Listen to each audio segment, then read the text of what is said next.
The transport ship carried them across the boundary between human and neutral space. And Jinsu found himself talking to Sethka in ways he had not talked to anyone in 13 years. She asked him about his childhood on the colony world that the Kethari had raided, about the friends he had lost and the scars he still carried. And she listened without defending the actions of her people.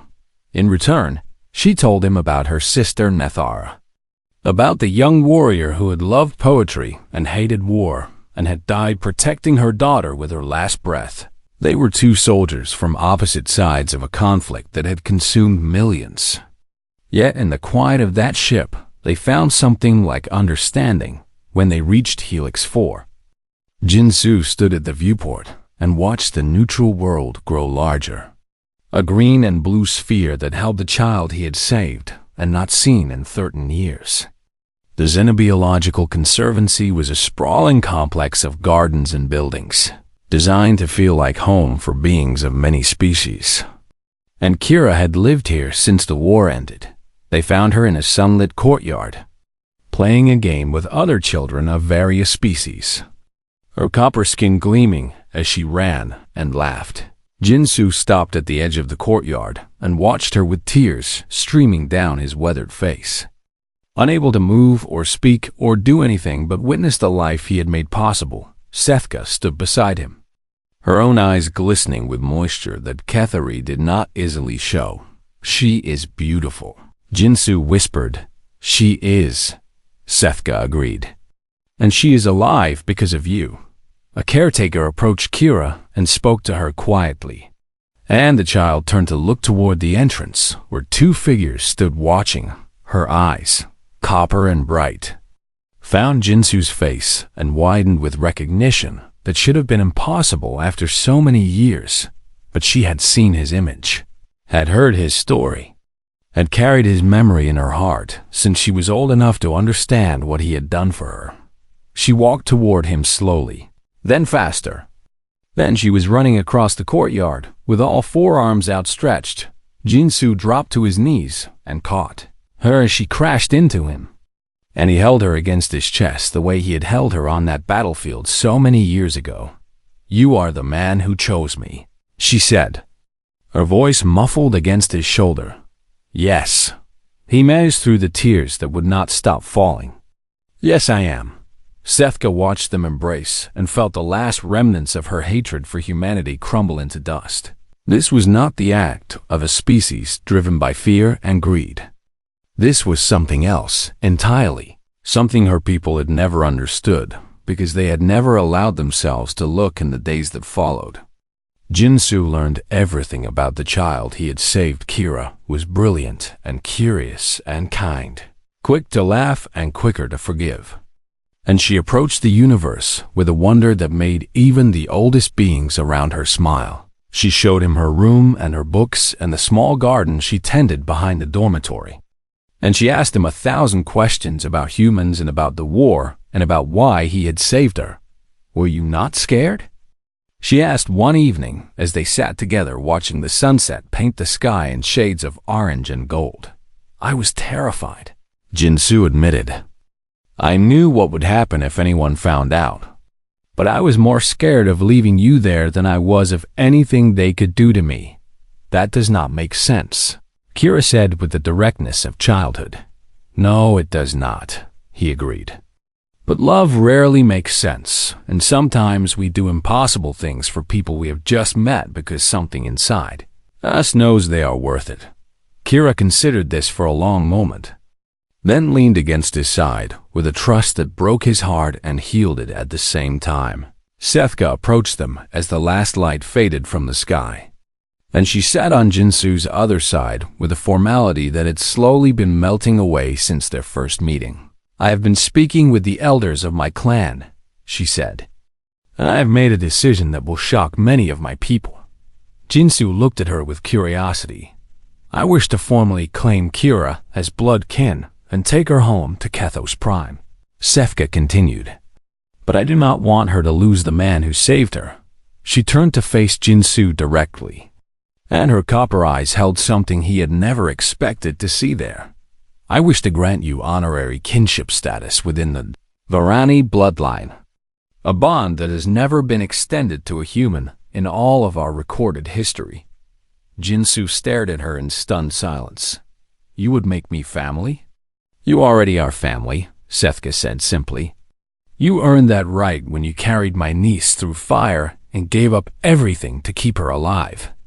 The news spread across both species like wildfire in the weeks that followed. Hardliners on the human side condemned Jinsu as a traitor, who had now formally allied himself with the enemy, while traditionalists among the Cathari protested the unprecedented acceptance of a human into one of their most respected bloodlines. But others saw something different in the story veterans from both sides who had hidden their own moments of mercy during the war began coming forward, sharing tales of enemies spared and children protected and wounds healed across the lines of conflict. A movement grew from those stories, a quiet recognition that perhaps the hatred between their peoples was not as absolute as anyone had believed. Jinsu settled on a neutral colony where he could see Kira regularly, and Sethka visited as often as her duties allowed. And the three of them became something new in the galaxy, a human, a Tahari warrior, and a child who belonged to both worlds. 3 years passed, and Kira grew into a young person who carried the best of both species in her heart. She learned human literature from Jinsu and Cathari poetry from Sethka, and she dreamed of a future where the war that had almost killed her would be remembered only as the dark period before understanding began. On her 10th birthday, she asked to visit Kethos Prime for the first time, and Sethka arranged for Jinsu to accompany them. Standing in a Cathari classroom while Kira introduced him to her peers was the strangest moment of Jinsu's life.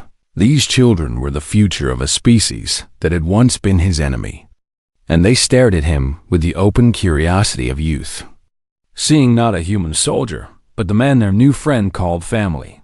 This is my uncle Jinsu, Kira said proudly, her copper eyes shining as she looked back at him. He is the human who carried me through fire when I was a baby. Jinsu smiled at the class, at the young Cathari who would grow up knowing that humans were capable of more than war.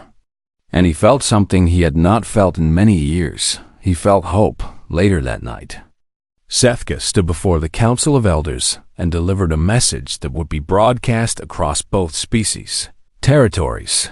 This man showed more honor than 10,000 warriors, she said, gesturing to Jinsu, who stood beside her with Kira holding his hand. He crossed enemy lines for a crying child and suffered for 13 years because he refused to abandon her.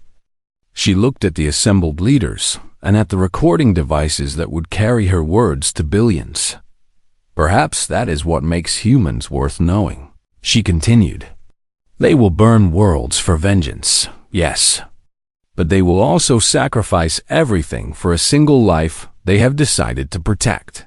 Jinsu listened to her words and watched Kira squeeze his hand, and he understood finally that his choice on that battlefield had been worth every moment of pain. He had saved one child, and in doing so, he had planted a seed that was growing into something larger than he had ever imagined, a bridge between species. Built on the foundation of mercy, Kira looked up at him with her mother's eyes and smiled. And Jinsu smiled back at the daughter of his enemy, who had become the family he chose. Some bonds were stronger than blood, and some choices echoed across the stars forever. The cargo bay on the moon of Drevin 6 was cold and gray, and exactly the kind of place where a man could disappear from the galaxy's attention. And that was precisely why Park Jinsu had chosen to work there. 2 years early release for good behavior had returned him to a universe that no longer felt like home, and he had sought out the most remote assignment he could find, a place where no one knew his name or his story. He loaded shipping containers onto transport vessels with mechanical precision, his body hardened by 13 years of labor in the Arcturus mining colony, his mind carefully empty of the memories that still haunted his quieter moments. the other workers left him alone, sensing something in his silence that discouraged casual conversation. And Jinsu preferred it that way. He had become comfortable with solitude during his years in the penal colony, had learned to find peace in the rhythm of physical work and the absence of expectations. The war was ancient history now. The Kethari a distant concern for diplomats and politicians rather than soldiers. And Jinsu had no desire to remind anyone of his role in those old conflicts. But the universe had other plans for him, Commander. Yunmai found him on a cold morning when frost still clung to the metal walkways of the cargo bay, and her presence shattered the careful anonymity he had built around himself. She had aged in the years since his trial, her black hair now streaked with gray, and her face marked by the weight of responsibilities he could not imagine. But her eyes still held the same compassion that had made her the only friend he had during those dark months of imprisonment. "You are a difficult man to find, Sergeant Park," she said, using a rank he had lost 13 years ago. "I am not a sergeant anymore," Jinsu replied, setting down the crate he had been carrying. "And I am not interested in being found. I understand. But something has happened that you need to know about." Jinsu studied her face and saw something there that made his careful walls tremble. "Is it about Kira?" Myray smiled at the hope she heard in his voice, despite his efforts to hide it. "She is well. Thriving, actually, but this is about someone else." She told him about Sethka Varney, about the High Commander who had spent years searching for her niece, about the Kethari warrior who had read the transcript of his trial and traveled across the boundary between their peoples to find him. "She wants to meet you," Myray said. "She is waiting at Concordance Station and has been there for nearly a week." Jinsu felt something cold settle in his stomach. Memories of Copperskin and Four Arms and the terrible things he had seen during the war rising from the depths where he had buried them. "No, Jinsu, please listen to me." "I said no," he repeated, his voice harder than before. "I have nothing to say to any Kethari. Not even one who shares blood with a child I once saved." Myray stepped closer, her eyes holding his with an intensity that cut through his defenses. "She is not here to condemn you or to demand answers you cannot give. She is here because you did something that challenged everything she believed about humanity. And she needs to understand. Understanding is not my responsibility. Perhaps not, but closure might be," Myray said gently. "You have carried this weight for 13 years, never knowing if your sacrifice meant anything, never seeing the child you saved. And now you have a chance to find out what happened after they took her from your arms." Jinsu turned away and stared at the gray walls of the cargo bay, at the life he had built from the ruins of everything he had lost. He had survived the penal colony by refusing to think about Kira, by locking away the memory of her small body pressed against his chest and her tiny hands gripping his uniform. If he went to Concordance, if he met this Kethari commander, if he allowed himself to hope again, the walls might come down and he was not sure he could rebuild them. But Myray was right about one thing. He had never stopped wondering. "One meeting," he said finally, not looking at her. "I will listen to what she has to say, and then I will come back here and forget this ever happened." Myray did not argue with the lie, only nodded and led him toward the transport that would carry him to Concordance Station. The journey took 3 days, and Jinsu spent most of it staring out the viewport at stars that had once felt like the promise of adventure and now felt like witnesses to his failure. When they docked at Concordance, he walked through corridors filled with beings from a dozen species, humans and Kethari and others moving past each other with careful distance. And he felt the eyes of strangers following him as if they could sense the weight he carried. Myray led him to a private meeting room overlooking the station's central atrium.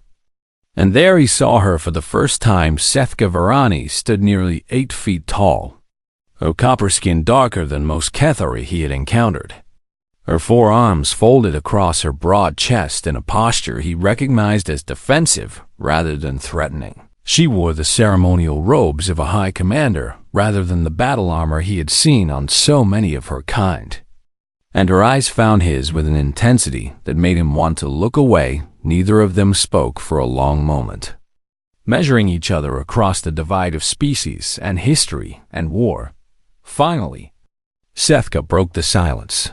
"You are smaller than I expected," she said, a voice deep and resonant. "The reports described you as a warrior, but you look like a man who has forgotten how to fight." "I was never much of a warrior," Jinsu replied. "I was a medic. I healed people. I did not kill them. And yet you saved the child of your enemy at the cost of everything you had." Sethka moved closer, her movements fluid despite her size. And Jinsu forced himself to stand his ground. "Why did you do it, human?" He had answered this question 1,000 times. In interrogation rooms and courtrooms and the quiet darkness of his cell. And the answer had never changed. "She was a baby," he said simply. "She was small and scared and alone, and her mother was dying and could not protect her anymore. And I could not walk away and let her die just because a war had told me she was my enemy." Sethka stared at him as if searching for something hidden beneath his words. "The war killed millions on both sides. Your own family disowned you. Your career was destroyed and your freedom was taken. And you did all of this for a child who was not even of your species. Yes, why?"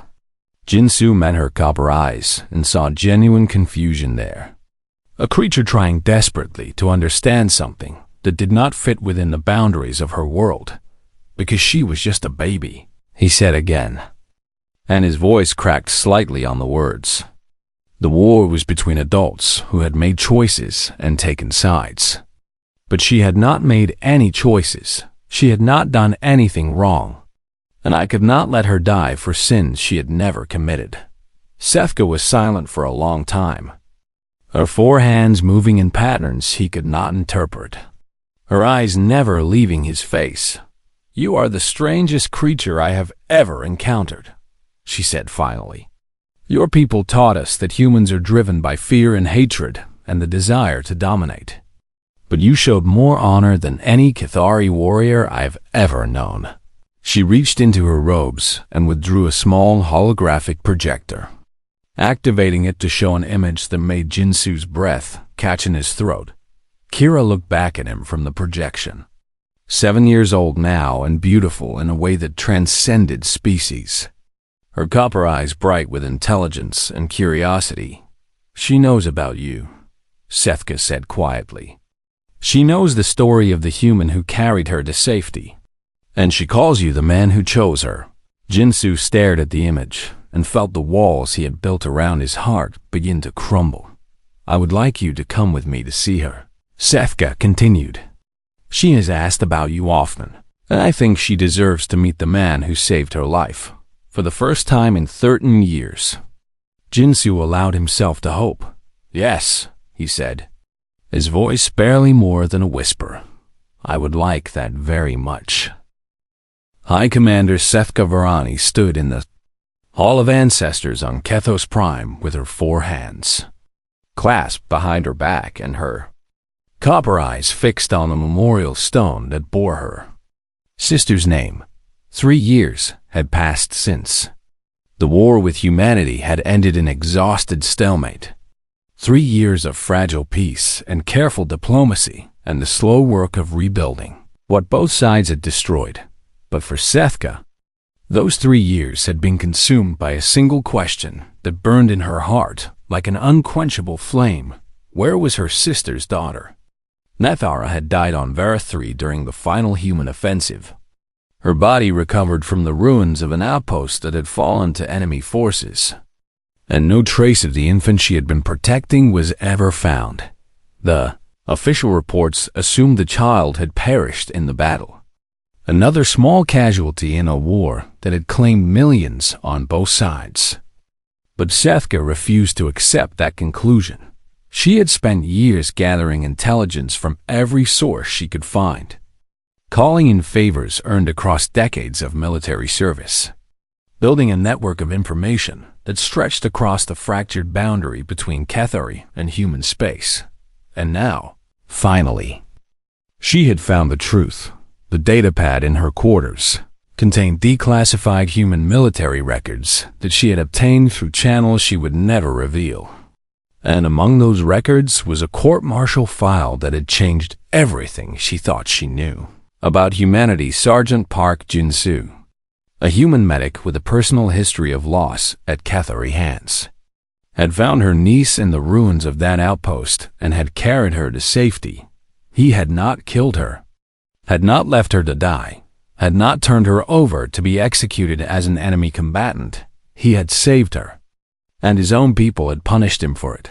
Sethka read the transcript of his trial for the 100th time, her sharp mind dissecting every word and searching for the deception that surely had to be hiding beneath the surface.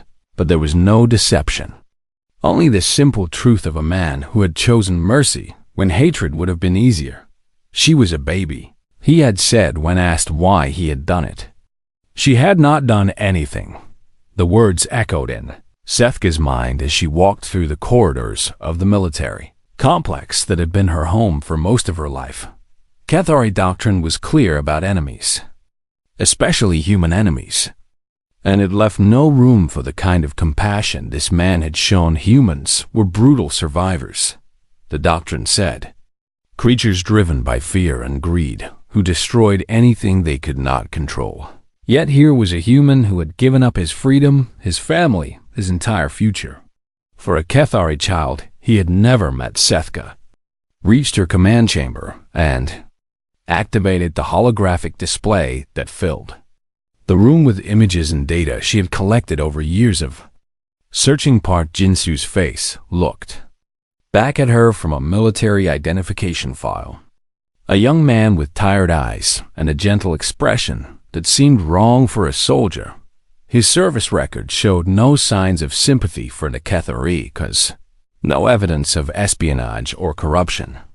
Nothing that explained his actions except the simple compassion he had claimed at his trial. He had been sentenced to 15 years in a human penal colony, a harsh punishment for an act of mercy that should have been celebrated rather than condemned. "You are fascinating," Sethka murmured to the image on the display. "And I do not understand you at all." She turned to another section of the display, where newer intelligence reports glowed with information about the child herself. Her niece had been designated Subject K7 by human military scientists, studied and observed like an interesting specimen rather than treated as a person. But eventually, the political winds had shifted. A neutral Xenobiological Institute had petitioned for custody after the war ended, arguing that the child would be better served by caregivers trained in cross-species development rather than military researchers. The petition had been granted, and the child now lived on a neutral world called Helix 4, where she was known by a name the humans had given her. Sethka tested the strange syllables on her tongue and found them less offensive than she had expected. The child was 7 years old now in human terms, healthy and bright and curious about the universe around her. And she had no memory of the mother who had died protecting her or the aunt who had been searching for her all these years. But she knew about the human who had saved her.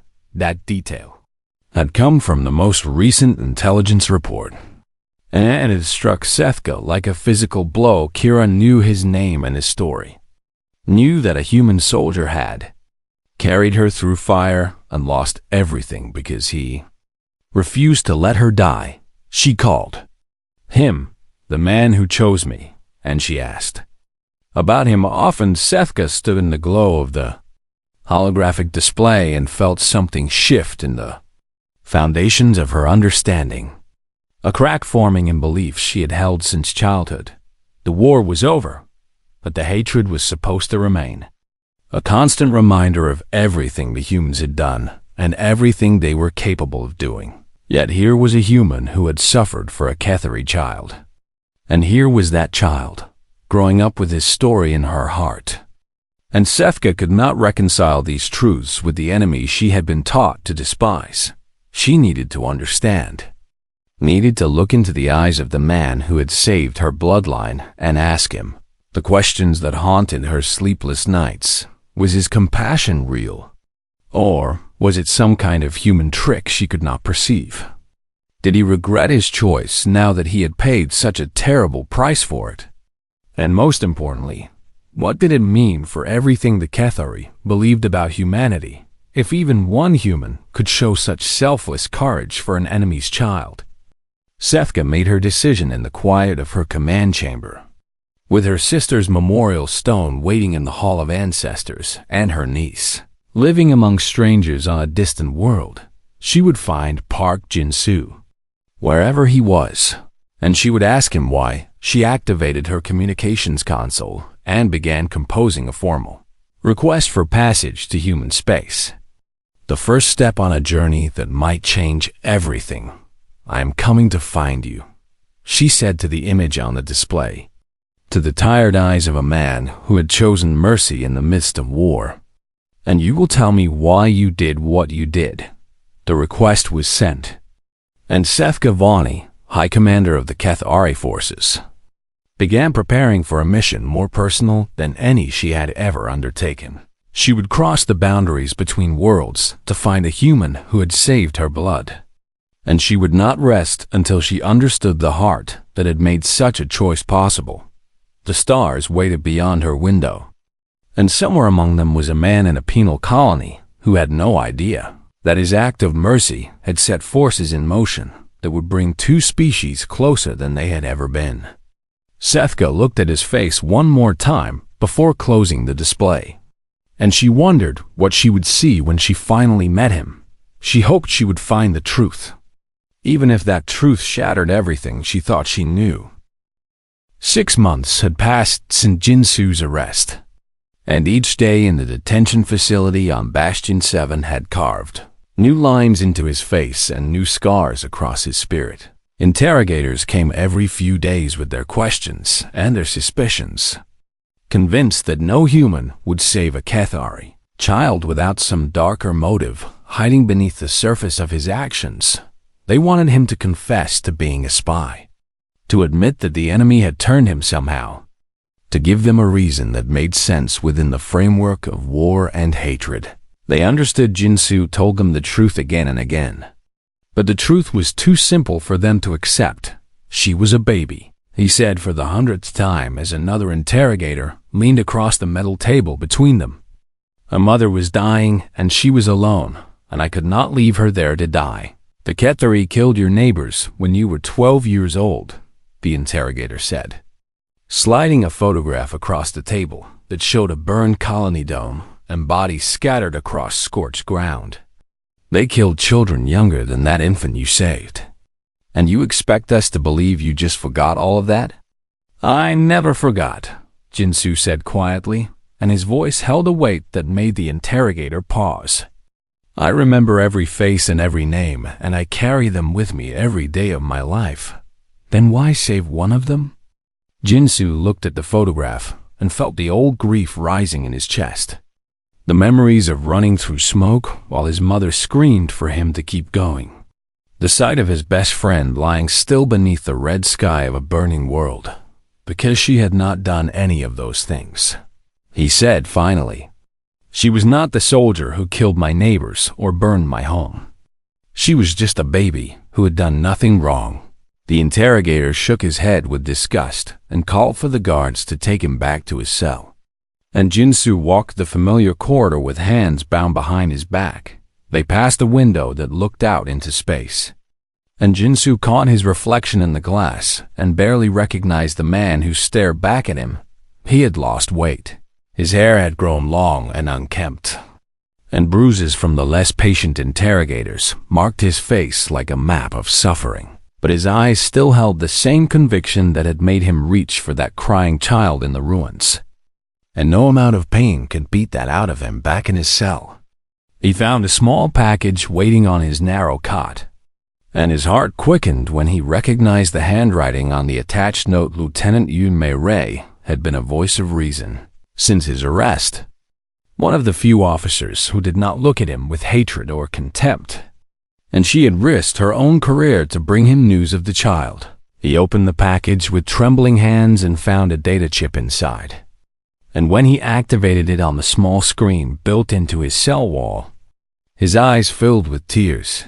The infant had grown in the 6 months since he had last seen her, and she sat in a clean white room surrounded by toys and soft blankets while scientists in protective suits observed her from behind glass. She was healthy and strong, and her copper eyes held a curious light as she reached for a floating sphere that hovered just beyond her grasp.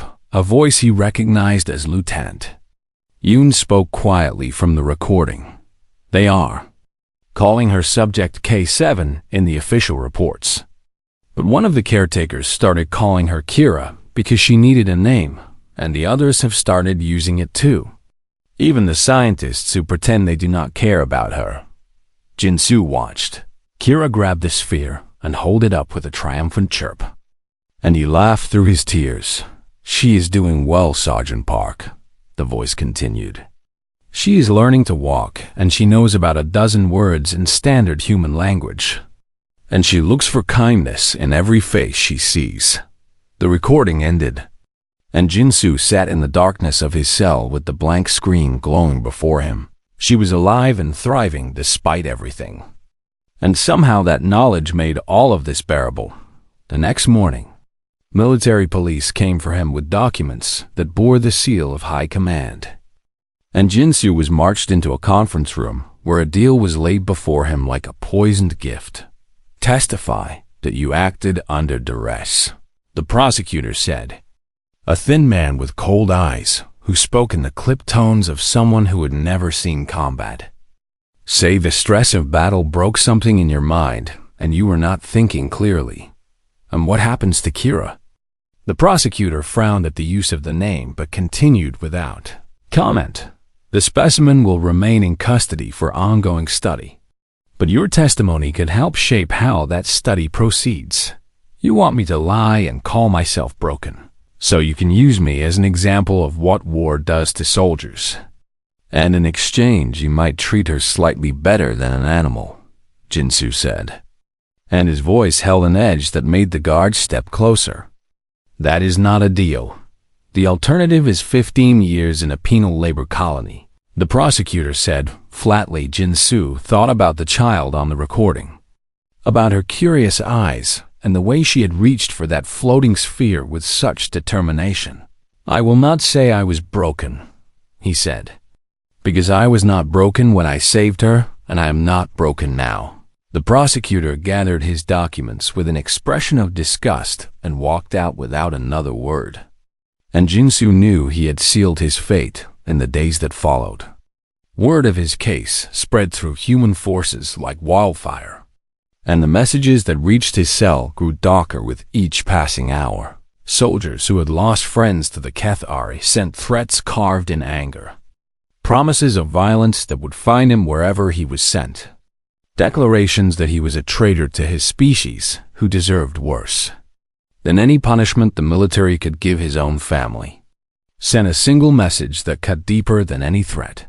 You are no longer our son, his father wrote in. Words that held no room for reconciliation. We lost you the day you chose the enemy over your own kind. Jin-Soo read the message once and deleted it. And he did not cry because he had no tears left to give on the day of his sentencing. He stood before a panel of officers who looked at him with varying degrees of contempt and confusion. And he listened as they pronounced him guilty of aiding the enemy during wartime. 15 years of hard labor in the Arcturus mining colony, the presiding officer said, and the words fell on Jin-Soo like stones as they led him away in chains. He saw Lieutenant Yoon standing at the back of the courtroom with tears streaming down her face. And he managed to catch her eye for just a moment. Make sure she is not treated as a specimen, he said. And his voice was calm, even as his future crumbled around him. She is a child, Lieutenant, and she deserves to be treated like one. Yoon nodded once, a promise passing between them without words. And then the guards pulled Jinsu through the door, and into the gray corridor that led to the transport ship. He walked with his head high, because he had made his choice, and he would not let them see him break. Somewhere in this station, a child named Kira was reaching for floating spheres and learning her first words in a language that was not her own. And as long as she was alive and growing, his sacrifice had meaning. The transport ship carried him away from everything he had known. And Jinsu watched the stars streak past the small window of his cell with quiet acceptance. He had chosen mercy in a war that had no room for it. And now he would pay the price with 15 years of his life. But when he closed his eyes, he saw Kira's curious face looking up at him. And he knew he would make the same choice again without hesitation, because some things mattered more than survival. And some people were worth suffering for, even if they belonged to an enemy that had taken everything from him. The transport carried him into darkness, and Jinsu let himself hope that somewhere out there, the child he had saved was learning to smile. The smoke rose from the ruins of the Kethari outpost like gray fingers reaching toward a burning sky. And Sergeant Park Jinsu moved through the destruction with his medical kit clutched against his chest. The battle had ended 20 minutes ago, but his ears still rang from the explosions that had torn this place apart. And the smell of scorched metal and something worse filled his lungs with every breath he took. He was supposed to be checking for wounded humans, for survivors from his own unit who might have fallen during the final push. But his feet carried him deeper into the wreckage of the alien base. The Kethari were tall beings with skin like burnished copper and forearms that could tear a human apart with terrible ease. And for 3 years, humanity had fought them across a dozen colony worlds with no end in sight. Jinsu had seen what they could do to human settlements, had grown up on a colony that bore the scars of their raids, and he had every reason to hate them with the burning fury that drove so many of his fellow soldiers, yet something pulled him forward through the rubble. Some instinct he could not name, and he followed it without question. He heard the sound before he saw anything. A small mewling cry that rose and fell like the whimper of a wounded animal. And it came from beneath a collapsed section of wall near what had once been a storage bunker. Jinsu knelt and began pulling away chunks of broken metal and shattered composite, his gloves tearing on the sharp edges as he worked. And the crying grew louder with each piece he removed when he finally cleared enough debris to see inside. His breath stopped in his throat. A Kethari female lay crushed beneath a fallen beam, her forearms wrapped around a tiny bundle that squirmed and cried against her chest. And her copper eyes found his with an intensity that made his heart clench. She was dying. That much was obvious from the dark fluid pooling beneath her and the way her breathing came in shallow gasps. But she held that small form with a strength that defied her broken body. The infant was barely larger than a human newborn, its skin a softer shade of copper than its mother, and it wailed with the universal sound of a child who was cold and scared and wanted comfort. Jinsu stared at the dying soldier and the baby she protected. And in that moment the war felt very far away. The female's mouth moved, forming words in a language he could not understand. But her meaning was clear in the way her eyes darted between him and the child. In the desperate plea that transcended species and speech, she was asking him something, begging him for something, and Jinsu knew exactly what it was. "I cannot leave her," he whispered. Though he knew she could not understand his words any more than he could understand hers, he reached down slowly, carefully, and the dying mother watched his every movement with eyes that held no hatred, only hope. When his hands touched the infant, the female let out a long breath and her grip loosened.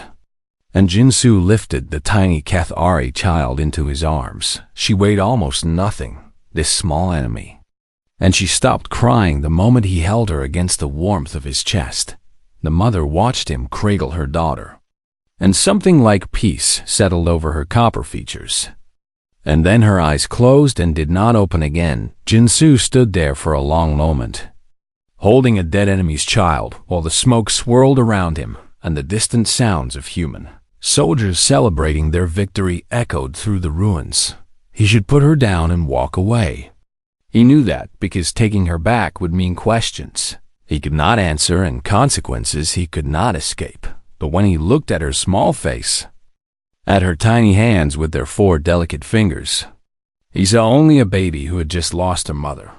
He unclasped his chest armor and tucked her inside against his body, where his warmth would keep her alive and his uniform would hide her from view. And then he began the long walk back to human lines. The child did not cry again, as if she somehow understood the danger they both faced. And Jinsu moved through the aftermath of battle with his secret pressed against his heart. He made it past 3 checkpoints before his luck ran out. Captain Yun Tai-yong stopped him at the 4th, a frown creasing his weathered face as he looked at the strange bulge beneath Jinsu's armor. "What are you carrying, Sergeant?" Jinsu could have lied, could have claimed it was salvage or captured equipment. But the infant chose that moment to let out a small cry that was unmistakably alive. The captain's eyes went wide, and then hard. And soldiers surrounded Jinsu before he could take another step. They pulled the child from his arms despite his protests, handling her with rough hands that made her scream in terror. And Jinsu fought to reach her until 3 men held him down. "You brought an enemy into our base," the captain said, his voice cold with disbelief and disgust. "She is a baby," Jinsu said, struggling against the hands that pinned him. "She is Keth Ari," the captain replied. And to him that was all that mattered. They took the infant away, and Jinsu screamed after them to be careful with her, to not hurt her, to remember that she was just a child who had done nothing wrong. No one listened. The captain stood over him with contempt written across his features, and Jinsu knew his life as he had known it was ending. "You have 2 choices, Sergeant Park," the captain said in a voice like grinding stone. "You can claim temporary insanity brought on by battle stress, and we can forget this happened. Or you can face court-martial for aiding the enemy during wartime. And the child? Military intelligence will handle the specimen," the captain said, using a word that made Jinsu's blood run cold. "She is not a specimen," Jinsu said, his voice rising despite the hands that held him down. "She's a baby who just watched her mother die, and I will not abandon her to be treated like some kind of laboratory animal." The captain stared at him for a long moment, and something like pity flickered in his eyes before it drowned in duty. "Then you have made your choice." They dragged Jinsu away in restraints, and as they pulled him through the camp, he saw soldiers watching with hatred in their eyes. Men and women who had lost friends and family to the Cathari and could not understand why one of their own would save the enemy. He did not try to explain, because he knew they would not listen in a detention cell that night, alone with his thoughts and his fears. Jinsu replayed the moment he had first heard that small cry rising from the rubble. He could have walked away, could have pretended he heard nothing, and no one would ever have known. But he had not walked away. And now his career was over, and his freedom was gone, and somewhere in this base a baby was being treated as a thing to be studied rather than a person to be protected. He pressed his back against the cold wall and closed his eyes.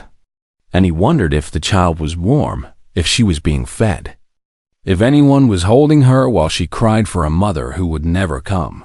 He had made his choice, and he would live with the consequences, because she was small and scared and alone. And someone had to choose her, even if that choice cost him everything he had ever known.